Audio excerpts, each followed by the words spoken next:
The World Women's Hockey Championship was a great partnership between ourselves at Senator Sports and Entertainment and the Ontario Women's Hockey Association.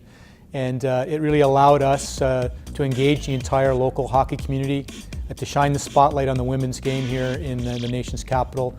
The event was a huge success, so we set an attendance record on the Friday evening with the Team Canada-Finland game, and had great numbers from a tourism perspective and had an economic impact of more than $30 million because of all the great activity that went on, including the provincial Ontario Women's Hockey Championships here as well, with more than 400 teams. So it really was a great event and a great showcase for the women's game of hockey. –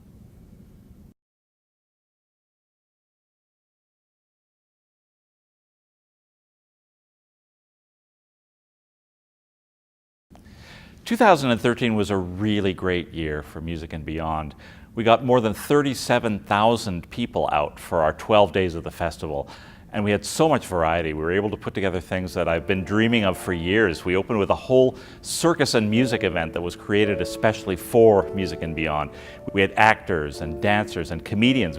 And to really top it off, one of the really nice things about it that I think that made this a really big year and a really special year is that we had television come in, and concerts from the Music and Beyond Festival in 2013 are going to be broadcast to 140 countries around the world, which is huge. I mean, when they start to tell us the numbers of how many people are going to see it, it's in the many, many millions, which is pretty humbling to think that this festival that is not yet 5 years old is getting that kind of attention. So it was a really great year, and the audience response was great. 99.7% of the people surveyed were very, very satisfied with the event, and so we're thrilled. It was a great year.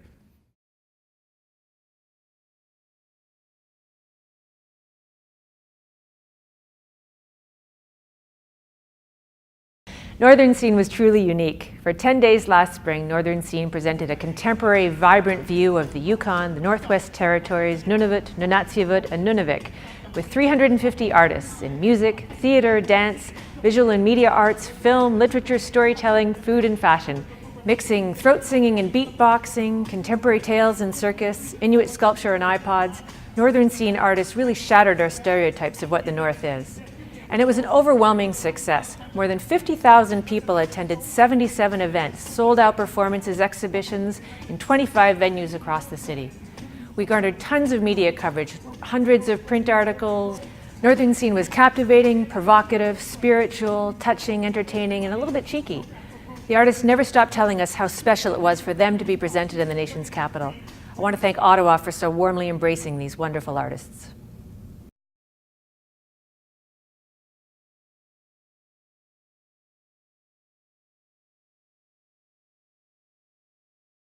Hey, I'm here to talk about the 2013 edition of the RBC Ottawa Bluesfest. We had a great year in 2013. We saw over 300,000 visitors, all of them congregating at LeBreton Flats Park at the Canadian War Museum. We accepted many people from out of town, partly because we added a big country component in 2013, including Zach Brown, Dixie Chicks, and Hunter Hayes. That drew in a lot of people from the Valley as well as Western Quebec. We had over a $30 million economic impact here in Ottawa, and we look forward to the 2014 edition when we'll be celebrating our 20th anniversary along with the Ottawa Folk Festival and the Ottawa Chamber Music Festival. Watch out for an exciting summer we call Animate the Capital. We're all excited and looking forward to it.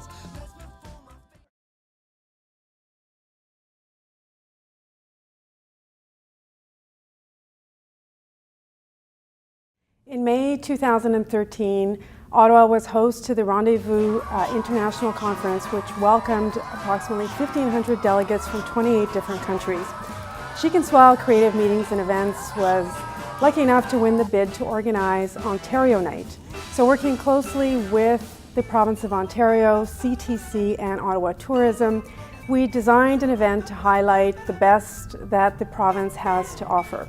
Each region was highlighted with entertainment and decor and different activities, and of course food and beverage was also tied in. So the delegates were able to walk through the Canadian War Museum and experience each one of these regions, of course, encompassing all of the activities and attractions that Ontario has to offer. The evening concluded with the Ottawa Swing Party. The theme was loosely based on a post-war era, and the Ottawa tourism team with their red shoes lined the walkway down to the Le Breton Gallery. The dance floor was packed from start until that last shuttle bus left. So I have to say Ontario Night was a unanimous success, and I think it's safe to say that we did our province proud, but more importantly, I think we did our city proud.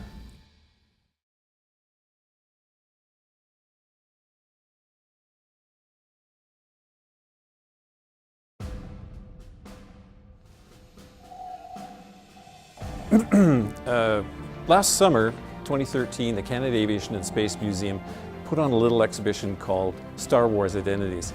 The Canada Aviation and Space Museum is one of three in the Canada Science and Technology Museums Corporation. The other is the Canada Science and Technology Museum, and the third is the Canada Agriculture and Food Museum.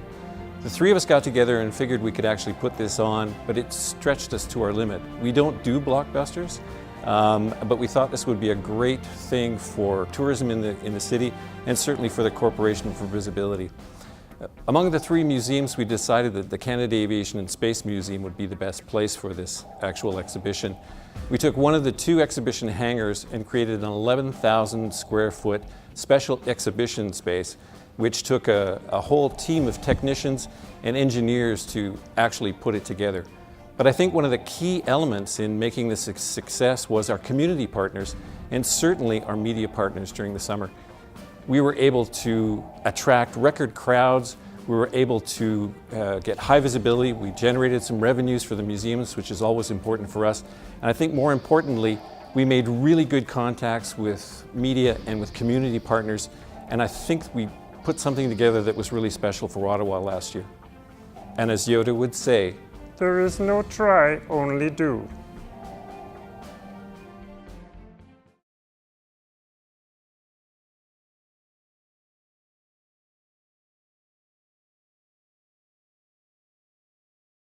"2013 was a landmark year for the TD Ottawa Jazz Festival, with many milestones achieved.